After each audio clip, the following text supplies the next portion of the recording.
ধর্মের ব্যাপারে আমি আপনাকে চূড়ান্ত সঠিক সুন্দর পরামর্শ দিতে পারবো ইনশাআল্লাহ। আমি যদি আপনার রাস্তাঘাট করে দিতে না পারি, আমি যদি আপনার স্কুল কলেজ করে দিতে না পারি, তবে আপনি ধর্মের ব্যাপারে আপনাকে আমি চূড়ান্ত সঠিক ধর্ম দিতে পারবো ইনশাআল্লাহ। ধর্ম চর্চা করাই আমার কাজ। আপনার আমার চেয়ে মেধা বেশি এইটা আমি বিশ্বাস করি, তবে আমি আপনার চেয়ে চর্চা করি বেশি। আমি 97 সাল থেকে ফতোয়া লিখি, আর 16 সাল থেকে ফতোয়া বোর্ড নিজে পরিচালনা করি। ধর্ম চর্চায় আমার কাজ। কাজেই আমি আপনাকে ধর্মের ব্যাপারে খুব সুন্দর সঠিক পরামর্শ দিতে পারবো। জন্মভূমি হিসাবে আমি আপনার উপরে দাবি রাখি যে কোনো দল, যে কোনো সংগঠন করেন, আপনি আমার সাথে পরামর্শ করেন, আপনার জন্য ভালো হবে ইনশাআল্লাহ। এটা আমার দৃঢ়তার ভিত্তিতে বলছি, আর আপনি আমার জন্মভূমির মানুষ, এই জন্য আমি বলছি। আমার কথাকে যে কেউই উল্টে দেখ না কেন, আমার কথাই চূড়ান্ত, তবে আমি মানুষ, ভুল কোনো জায়গাতে থাকতে পারে। সে আপনাকে যে কেউই কিছু বলুক না কেন,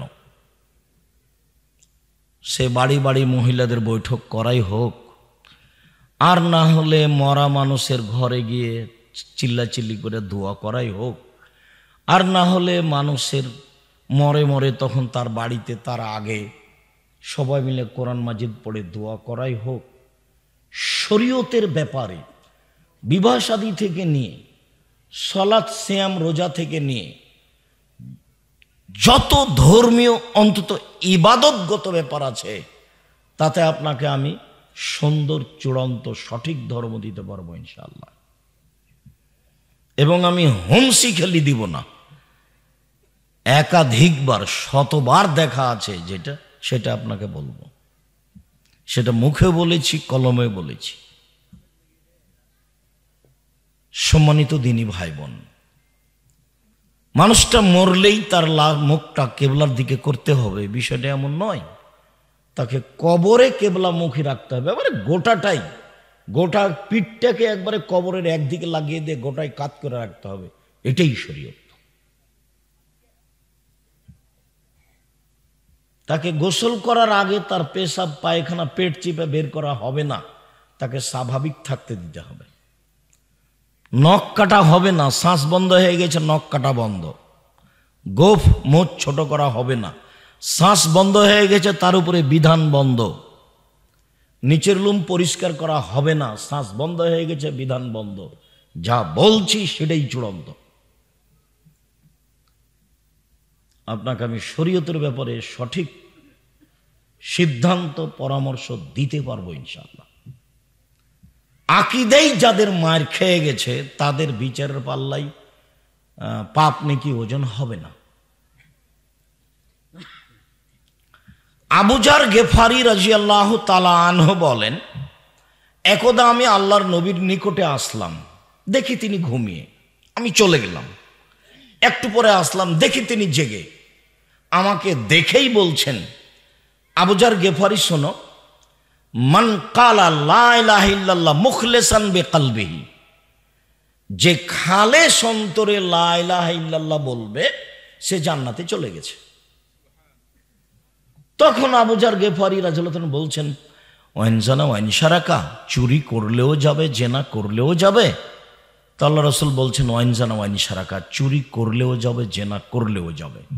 তা আবার বলছেন, ওয়াইন জানা ওয়াইন শারাকা, চুরি করলেও যাবে, জেনা করলেও যাবে।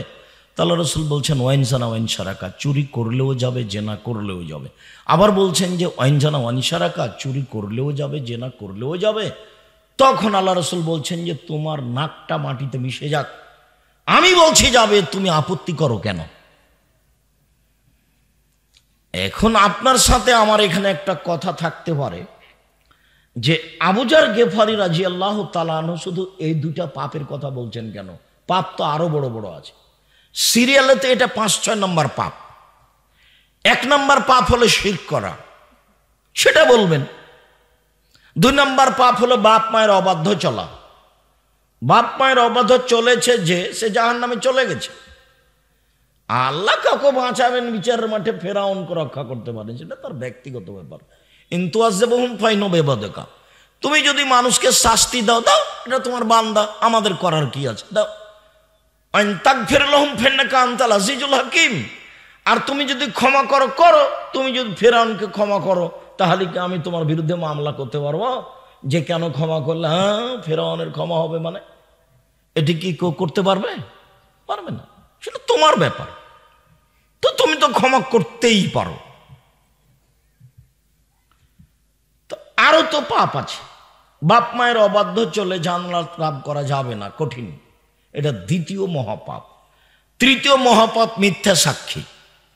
মিথ্যা সাক্ষীতে চাঁপাইনবাবগঞ্জ জেলে বহু মানুষ আছে, নিজেও জানে না আমি কেন জেলে। তার এগুলো জানা নাই ঘটনা কি, জজও জানে না ঘটনা কি, উকিলও জানে না ঘটনা কি। যে সাজিয়েছে, যে টাকা দিয়েছে, সেই জানে। এ হলো 3 নম্বর মহাপাপ। 4 নম্বর মহাপাপে কোনো জায়গাতে জেনা এসেছে। 4 নম্বর মহাপাপে কোনো জায়গাতে এসেছে মানুষকে হত্যা করা, সুদ খাওয়া। তো জেনা চুরি তো 3-4 নম্বরে। তো বারবার এইটা আবু যার গেফারি বলছেন কেন? এই জন্য বলছেন যে এই 2টা পাপের সামাজিক বাস্তবতা যত খারাপ, অন্য পাপের বাস্তবতা তত খারাপ নয়। এখনো যদি কেউ চোর ধরা পড়ে, তো চোরও তাকে মারে। জেনা যদি সমাজে ধরা পড়ে, তাহলে যে জেনা করে কিন্তু এখন ধরা পড়েনি, সেও তাকে থুতু দেয়, সেও মারে, সেও থুতু দেয়। তার মানে সামাজিকভাবে এই 2টা পাপ সামাজিকভাবে খুব ঘৃণিত। শিরক করা মহাপাপ, দিন রাত মানুষ করছে, কোনো পরোয়া নাই, চলছে, কোনো কিছু হয়ও না। মহাপাপ বাপ মার অবাধ্য চলে, একবার মাকে টেনে বাড়ি থেকে বের করে দিয়েছে, দিয়ে বলছে তুই সবচেয়ে বড় খারাপ, তোর সাথে আমি একদিন থাকবো না। কত কি বলছে, তার কোনো শেষ নাই।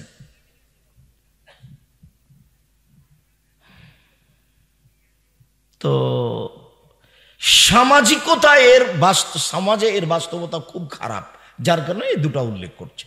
কথা এখনো শেষ হয়নি। এই 2টাই কেন, এই জন্য এই কথাটা বলে এখানে রাখলাম। আর একটা এ হাদিসে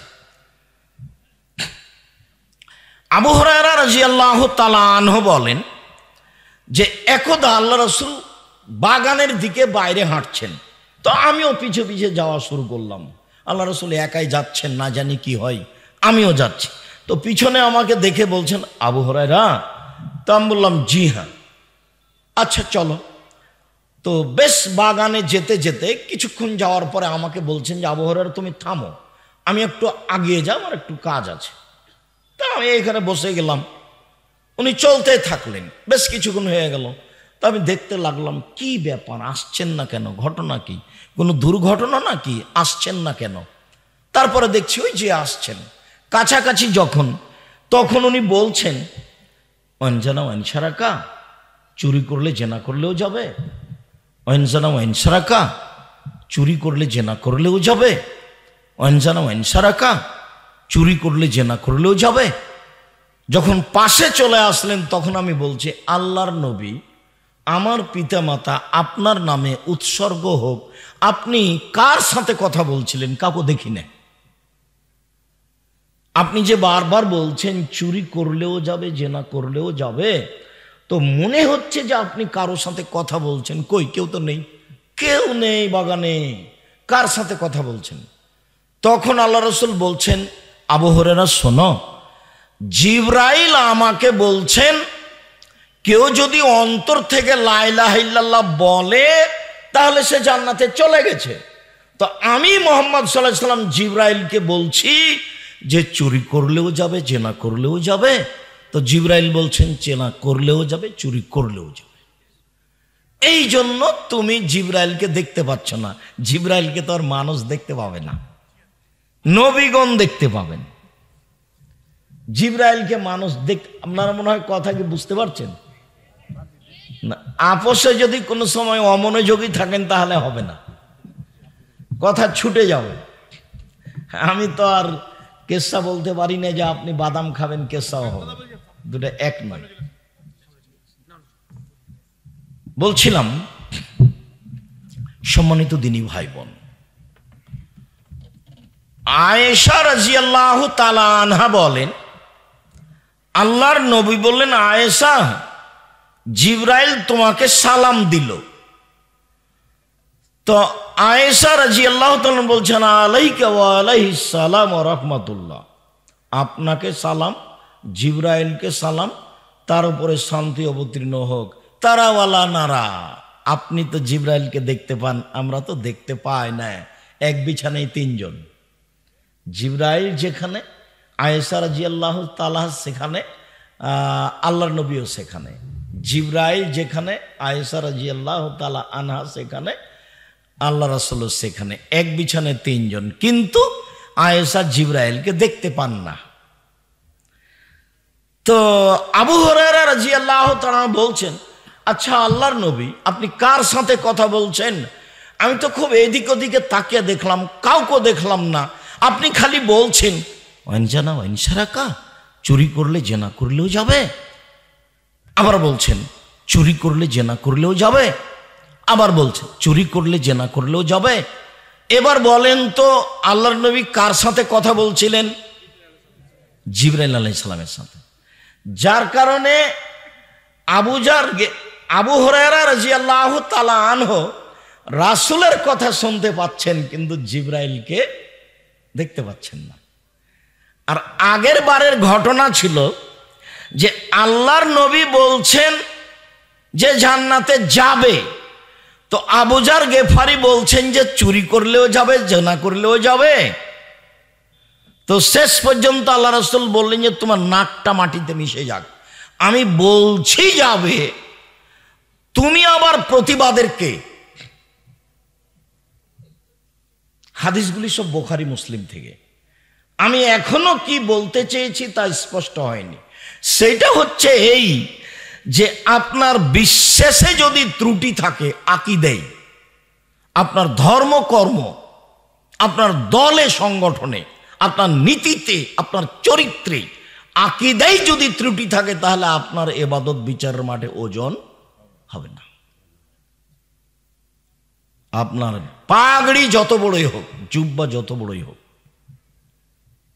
কোনো পথ নেই।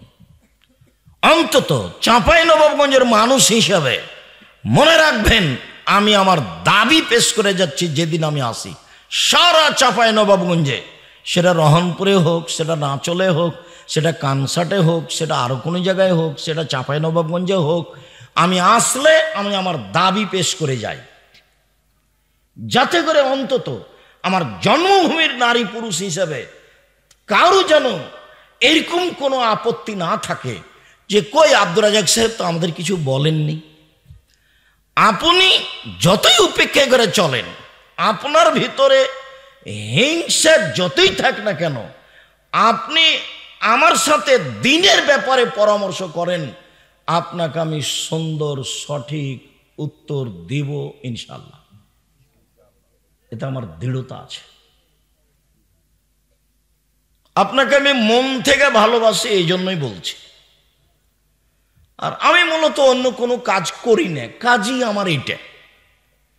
একটা মানুষ তো স্কুলে পড়ায়, তো বাড়ির কাজকর্ম কিছু করে, গরু ছাগল গাভী কিছু দেখে। একটা মানুষ মাদ্রাসাতে পড়ালো, বৃহস্পতিবার শুক্রবারে বাড়ি যায়, একটু আহাল পরিবার দেখাশোনা করে। আপনি ধরতে পারেন যে আমি দেউলিয়া, আমার কিছুই নাই, আমি এমনি ঘুরি ঘুরি থাকি, এগুলোই করি, আমার কাজই এটা। আমি ক্লাসের পরে বাড়ি চলে গিয়ে অন্য কোনো কাজে ব্যস্ত হই না, এটাই। প্রতি মাসে বড় বড় বিদ্বান থাকেন দেশ বিদেশের আমার সামনে ফতোয়া বৈঠকে, আমি সেই ফতোয়া বৈঠক পরিচালনা করি। বড় বড় বিদ্বান, একবারে জামিয়া সালাফে বানারসের হেড মুহাদ্দিস বুখারীর, সেটা আপনাদের জামিয়া সালাফে রাজশাহী ডাঙ্গিপাড়ার হেড মুহাদ্দিস। দেশের যারা বড় বড় শায়েখ তারা এখানে শিক্ষক, তারা হাদিস পড়ায়, জামিয়া সালাফিয়া ডাঙ্গি পড়ায়। মদিনা বিশ্ববিদ্যালয়ে যারা টিচার, তারা এখানে এসে আপনার শিক্ষকতা করেন, জামিয়া সালাফিয়া ডাঙ্গি পড়ায়। তারা সময় বৈঠকে থাকেন, আমি সেই বৈঠক পরিচালনা করি। আমি মনে করি তাদের চেয়ে, তারা আমার চেয়ে বড় বিদ্বান, কিন্তু আমি মনে করি যে আমিও চর্চা করি ধর্ম।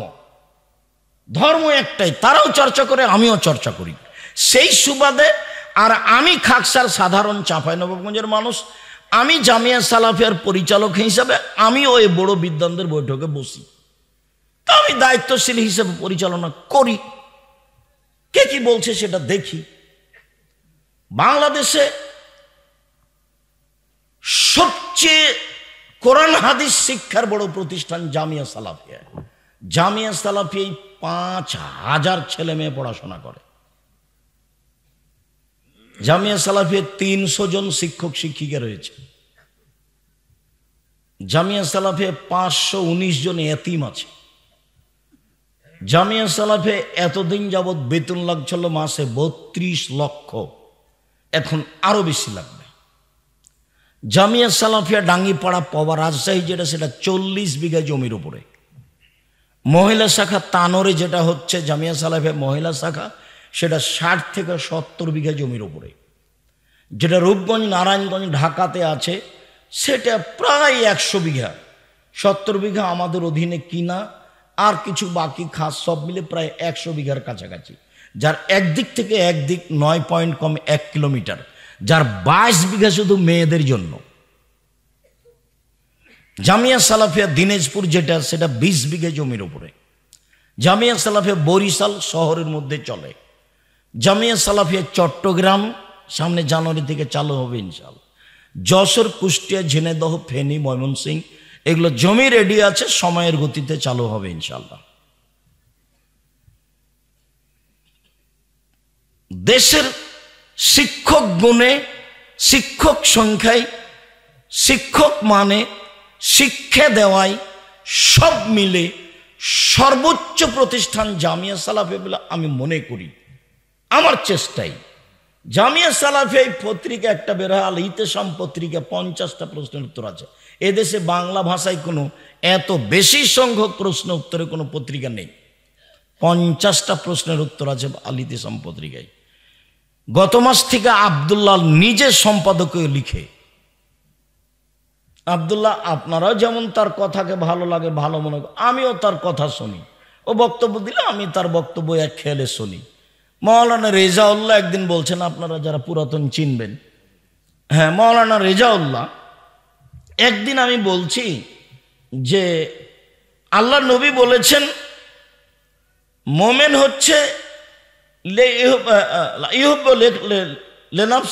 বলে আখি, নিজের জন্য যেটা ভালোবাসে অপরের জন্য সেটাই ভালোবাসে। অপরের ভালোবাসাটা নিজের ভালোবাসাটা সমান সমান। তখন আমি বলছি যে এ হাদিসের তরজমা হলো যে ভালো টাকা আগে দিতে হবে আর ছিঁড়া টাকা পরে দিতে হবে। তো ভালো টাকা আগে না দিয়ে ছিঁড়ে টাকা আগে দিয়ে পরে তো আবার ভালো টাকাটা দেওয়া লাগেই। তো আপনি আগে থেকে ওইটা দেখছেন না কেন? ভালোটাই আগে দেন। যদি নাই, কেউ না নেই, ঘটনা এমন ঘটে নাই ঘটনা, তাহলে আপনার কাছে লস হোক। তো ভালোটা আগে দিতে হবে।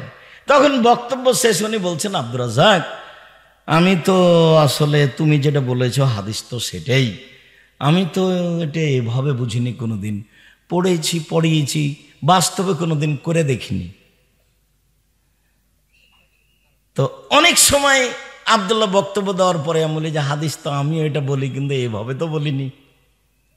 হাদিসের সারমর্ম তো আমি কতদিনে হাদিস বলেছি, কিন্তু এভাবে তো বলিনি। যার কারণে আমিও শুনি। তো সম্পাদকীয় আব্দুল্লাহ দেখে আল ইতিসাম পত্রিকার। মনে রাখবেন, চাঁপাই নবাবগঞ্জের নিজস্ব পত্রিকা আল ইতিসাম পত্রিকা। আপনি গ্রহণ করতে পারেন আর না পারেন, মানুষ, এটা আমার জন্মভূমি, সেই ভিত্তিতে আপনার কাছে আমি বলে গেলাম। জামিয়া সালাফিয়া বাংলাদেশে যত গড়ে উঠবে, চাঁপাই নবাবগঞ্জের নিজস্ব প্রতিষ্ঠান জামিয়া সালাফিয়া, এটা আপনি মনে রাখবেন। জামিয়া সালাফিয়াই সারা দেশের কোনো মানুষ আমার সামনে এরকম কথা বলার সাহস রাখে না। আব্দুর রাজ্জাক সাহেব 2 কোটি টাকা আমি এখানে দিয়েছি, আমার কথাই মানতে হবে, এরকম কোনো কথা বলার কোনো লোক এদেশে নেই। ওরকম কোনো কেউ সাহসী রাখে না। জামিয়া সালাফে বৈদেশিক পয়সা দিয়ে চলে না। জামিয়া সালাফে কোনো সংস্থা দিয়ে চলে না। জামিয়া সালাফিয়ার আদায় কোনো শিক্ষক করতে পাবে না। জামিয়া সালাফের রসিদ বহি বাহিরে ব্যবহার হয় না। কোনো শিক্ষক রসিদ বহি ব্যবহার করলে তার জরিমানা হবে। ও শিক্ষকতাই করতে পাবে না ওখানে। জামিয়া সালাফিয়ায় কোনো দল সংগঠন চলে না।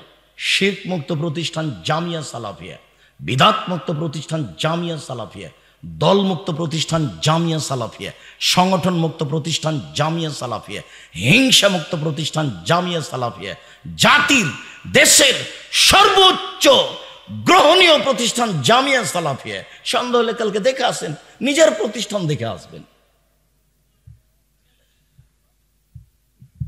সম্মানিত দিনী ভাই বোন, কথা ওখানে ফিরে যাই। সেটা হলো এই যে আকীদা আপনি সংশোধন করেন, নিজে ধর্ম পালন করে নিজের বুঝ সমাজে বাস্তবায়ন করবেন। সেটা যদি ঠিক না হয়, ক্ষতিগ্রস্ত আপনি হবেন। বিসমিল্লাহ 25 বার পড়লে এত নেকি হয়, কে বলেছে? আমি তো কোনোদিন বলিনি। মহিলাদেরকে ল্যাঙ্গট করে সালাত আদায় করা যাবে না শাড়ি পরলে, এ কথা তো আমি কোনোদিন বলিনি। শাড়ি পরলে ল্যাঙ্গট পরে সালাত আদায় করতে হবে, এ কথা আমি কোনোদিন বলিনি। আপনি মনে কিছু নিয়েন না। ধর্মের ব্যাপারে আপনি যদি আমার সামনে দাঁড়ান, আপনার আমি কথায় কথায় ভুল দেখাবো, আপনার পাতা সবটাই ছিঁড়ে যাবে। আপনি ভালোবাসা বজায় রাখেন, আপনার আমি সাথে আছি। আপনি আমার দিনী ভাই, আপনার পরামর্শ আমি গ্রহণ করব যে কোনো সময়। আমি মানুষ, আমি ভুলের ঊর্ধ্বে নই। ভুল থাকবে, এটাই স্বাভাবিক। তবে আপনি যেটা মনে করেছেন সেটা শরীয়ত নয়।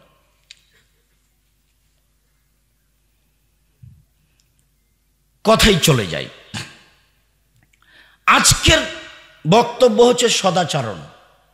সদাচরণের নেকি যত ভারী, নেকির পাল্লায় আর কোনো নেকি নাই যেটা এত ভারী নেকির পাল্লায়। সবচেয়ে ভারী নেকি হলো সদাচরণ, ইবাদতের নেকি। সদাচরণ হলো ইবাদত। যেমন দান ইবাদত। ভারত, বাংলাদেশ, পাকিস্তানের লোক আলেম ওলামারা জাতিকে বুঝাতে পারেনি যে দান ইবাদত। তখনই তারা দানের কথা বললেই একটু চমকে ওঠেন, আরে ওর স্বার্থে এটা দান চাচ্ছে, সে কি যে করে, টাকা মায়েরা খায় না কি, মানে একটা এরকম একটা হয়। আমরা বুঝাতে পারিনি যে দান একটা ইবাদত। সবচেয়ে শক্তিশালী, ক্ষমতাধর, পাওয়ারফুল ইবাদত হলো দান।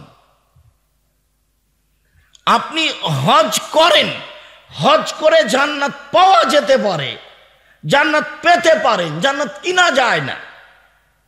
আপনি সিয়াম পালন করেন রমজান মাসে, সিয়াম পালন করে জান্নাত পাওয়া যেতে পারে, জান্নাত পাওয়া যায়, জান্নাত কিনা যায় না। আপনি সালাত আদায় করেন, পৃথিবীর ব্যতিক্রম ইবাদত সালাত, একেবারেই ব্যতিক্রম, মানে কোনো কথাই বুঝে না। অজু করে সালাত আদায় করতে হয় তো বলছে পানি নেই, তুমি তায়াম্মুম করে পড়ো, বলে মাটি নেই, বলে এমনিতেই পড়ো। কেবলা দিকে মুখ করে পড়তে, বলে কেবলা চেনা যায় না, এমনিতেই পড়ো কেবলা ছাড়াই। যে দাঁড়িয়ে পড়তে হয় তো দাঁড়িয়ে থাকতে পারি না, তো বসে পড়ো, বলে বসে থাকতে পারি না, তো শুয়ে পড়ো। পরিষ্কার কাপড়ে সালাত আদায় করতে, বলে পরিষ্কার কাপড় নাই, পায়খানা লেগে আছে, হায় যে রক্ত লেগেছে, বলে সেটা পরি পড়ো। বলে সেটাও নাই, উলঙ্গ হয়ে আছে, তো বলে এমনি পড়ো, উলঙ্গ হয়েই পড়ো। অবাক ইবাদত। হজ এরকম নয়, এবছর যাবেন, সামনে বছর যান, আচ্ছা ঠিক আছে যান, এ দেখানো হলো হজ কেমন। যাকাত 20 দিন আগে দিয়ে দেন, 20 দিন পরই দেন, সমস্যা নেই। সিয়াম, রোজা, রমজান মাস আমি অসুস্থ, আর পরে করেন, এখন লাগবে না, পরে করেন, মানে আপনার সুবিধার সাথে আছে। কিন্তু সালাত এমন একটা ইবাদত, একবারে ভিন্ন ধরনের ইবাদত, কোনো কথাই মানে না, কোনো সমস্যাই মানে না, কোনো প্রকার অসুবিধা মানে না, অসুবিধা কিছুই বুঝে না। সালাত এমন একটা ইবাদত, পড়তেই হবে। যতক্ষণ পর্যন্ত তার জ্ঞান বুদ্ধি হুঁশ আছে তাকে পড়তেই হবে। তো সলাতের নেকি যত ভারী, ভালো আচরণ চাল চলনের নেকি তার চেয়ে হাজারো লক্ষ গুণ বেশি ভারী। ভালো আচরণ কি জিনিস? তো ভালো আচরণ কি জিনিস এটা আগে একটু বাস্তব দেখে, তারপর হাদিস অনুবাদ করি, কোরআন অনুবাদ করি। মানুষে বলে, ওই ছেলেটা ভালো, খুবই ভালো, ছেলেটার চাল চলন খুব ভালো, ছেলেটার ব্যবহার ভালো। এই যে মানুষে বলছে ওই ছেলেটার ব্যবহার খুব খারাপ, আরে ওর কথা বলছো, দুনিয়ার শয়তান, মুখ খারাপ, দো মুখা, বাদ দেন ওর কথা, ওর নামটা আমার নিতে মনই চায় না। এ দেখেন, তাহলে মানুষও বুঝে যে মানুষের চালচলন ভালো মন্দ, এটা মানুষ বুঝে। 1 মিনিট, আব্বাস বাজারে একটা অটো দাঁড়িয়ে আছে, আপনি বসে আছেন, তো আমি গিয়ে উঠেছি, আমার হাতে একটা ব্যাগ ছিল, তো যেমন উঠেছি আমি বসিনি, ছেলেটা টান দিয়েছে, তো আমি আপনার মুখের উপরে গিয়ে পড়ে গেছি। তো এখন আপনি বলছেন বসেন বসেন, কোনো সমস্যা নেই, বসেন বসেন, কোনো সমস্যা নেই, বসেন। এটা হলো একটা। আমি আপনার মুখের উপরে পড়ে গেছি, তখন আপনি বলছেন চোখ নাই, হুঁশ নাই, কথা গাড়িতে উঠে নেয় বেখিয়ালের মতো, চোখ নাই, কপালে চোখ নাই, দেখে বুঝতে পারেন না। তা আগেরটাও আচরণ, এটাও আচরণ, আপনি বলেন কোনটা ভালো? তো আগেরটার নেকি যত ভারী, ঠান্ডা পানি দিতে হবে, আগেরটার নেকি যত ভারী ওটাতে নেকি হয়, এটাই কথা আজকের আলোচনা এটাই। আগের আচরণের নেকি যত ভারী, ইবাদতের জগতে এমন কোনো নেকি নাই যেটা তত ভারী, সবচেয়ে বেশি ভারী, নামাজের চেয়ে বেশি ভারী, হজের চেয়ে বেশি ভারী, দানের চেয়ে বেশি ভারী, সিয়াম রোজার চেয়ে বেশি ভারী, কোরআন তালার চেয়ে বেশি ভারী। আর যখন শব্দ উল্লেখ করব তখন আপনি দেখবেন যে অবাক শব্দ ব্যবহার করেছেন আল্লাহর নবী। আগে একটা হাদিস বলি, তারপর ধারাবাহিক আয়াতে যাব, তারপর আবার হাদিসে ফিরে আসবো। দিয়েছি তো আবু দারদা রাদিয়াল্লাহু তাআলা আনহু বলেন, রাসূল সাল্লাল্লাহু আলাইহি সাল্লাম বলেছেন, ইন্না আফকালা শাইইন ইদাউ ফি মিজানিল মুমিন ইয়াউমাল কিয়ামা খুলুকুন হাসান। বিচারের মাঠে মোমেন পুরুষ নারীর নেকির পাল্লায় সবচেয়ে যেটা ভারী নেকি রাখা হবে সেটা হলো ভালো আচরণ, সবচেয়ে ভারী। ওখানে একটা শব্দ ব্যবহার করা আছে ইসিম তাবজিল। তো ইসিম তাবজিল তো আর আপনাকে আমি বুঝাতে পারবো না, যারা কমি মাদ্রাসা বা আলিয়া মাদ্রাসায় পড়েছে তারা একটু কিছু বুঝবে। মানে সবচেয়ে ভারী, ইন্না আফকালা শাইইন, বস্তুর সবচেয়ে ভারী যেটা নেকি মোমেন পুরুষ নারীর নেকির পাল্লায় রাখা হবে সেটা হলো ভালো চাল চলনের নেকি। এইখানে একটা কথা বলে রাখি, জীবনে আজ থেকে মিডিয়ায় যারা আছেন, মিডিয়ার কথা যারা সময়ের গতিতে অবগত হবেন, দেশ বিদেশের সকল দিনী ভাই বোনকে অনুরোধ জানাচ্ছি, ক্ষমতা দেখিয়ে, দাপট দেখিয়ে, দলীয় দাপট দেখিয়ে 5 মিনিট বেঁচে থাকার চেষ্টা করিয়েন না। ফেরাউন ডুবে গেছে, আর আপনাদের নেত্রীর বয়স ছিল মাত্র 45 মিনিট। কাজেই ক্ষমতা দেখিয়ে কিছু করতে চাইেন না, ক্ষমতা বিলীন হয়ে যাবে। অযথা ভুল, কাকে দাপট দেখালেন, কাকে ধমক দিলেন, কাকে জেলে দিলেন, কাকে হাজতে দিলেন, তারপর সময় শেষ। ফেরাউন যদি 1500 বছর বেঁচে থাকার পরেও সময় শেষ হয়, তাহলে আপনার তো বয়স 60, 62, 65, 77, এই তো। এ নিয়ে খামাখা এত কিছু কেন? নরম হন, হালাল রুজি উপার্জন করেন। এটা তো চাঁপাই নবাবগঞ্জ, এটা তো আর বলতে পারি না আমি যে এটা রংপুর, দিনাজপুর, লালমনিরহাট, টেনফামারী, কুড়িগ্রাম, পঞ্চগড়, ঠাকুরগাঁ, গাইবান্ধা, জয়পুরহাট, বগুড়া, ওদের 2টা স্বভাব ভালো নয়। কি? যৌতুক নেই, বেটার যৌতুক নেই। আমরা তো নিই না, চাঁপাই নবাবগঞ্জের মানুষ যৌতুক নেই না। আর ওদের আর একটা খারাপ স্বভাব আছে যে বোনকে জমি দেয় না। তো না না, ওরকম নয়। আমার বাপকে মাটি দিয়ে আমি আগে জমি ভাগ করেছি, তারপরে খেয়েছি। যদিচ জমি আমি টুকটাক চিনি, আমার ছোট ভাই চিনেই না। আজও চিনে না। আমার মা পছন্দ করতেন না যে আমরা জমি জায়গা দেখতে যাই, তো আমরা তখনও যাই না, আমার মা মরার পরেও যায় না, এখনো যাই না। আমার মা যেটা মনে করতেন সেটাই। তো আমি বলেছি যে যৌতুকের টাকা দিয়ে চাউল কিনে ভাত খেয়ে ইবাদত কবুল হবে না। বাপ বেটা ওরা ভিক্ষে করে খাবে, ওই টাকা দিয়ে চাউল কিনে ভাত খাইলে ইবাদত কবুল হবে? বাপ বেটা ভিক্ষে করে খাবে, যৌতুক নেবে কেন? সেটা খাট খাটলা চৌকি বাক্স ফার্নিচার সাইকেল মোটরসাইকেল যেটাই হোক না কেন, আগামীকাল সন্ধ্যা হতে হতে খাট খাটলা চৌকি বাক্স ফেরত পাঠাতে হবে, পাঠাতেই হবে। তুমি কা পুরুষের সন্তান, কা পুরুষ, তুমি ঘৃণিত পুরুষ, তুমি অপর জিনিস নেও কেন? দিন মজুরি করে খাও, দিন মজুরি করে খাও। যদি দিন মজুরি করে খেতে না পারো, মানুষের বাড়িতে কাজ করে যদি পাট দিয়ে খেতে না পারো, ভিক্ষা করে খাও। আমি ভিক্ষা করতে বলিনি, এটা অপছন্দ কাজ, জায়েজ।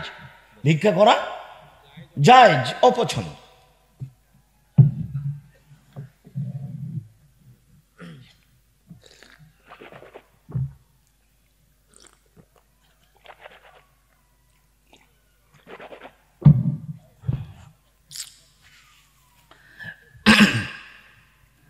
তো যৌতুক নেওয়া এবং জমি বোনকে না দেওয়া, এটা ওইসব এলাকাতে বেশি হয়ে থাকে। তা আমাদের দিকে যদি চালু হয়ে থাকে তো এটা খুব খারাপ।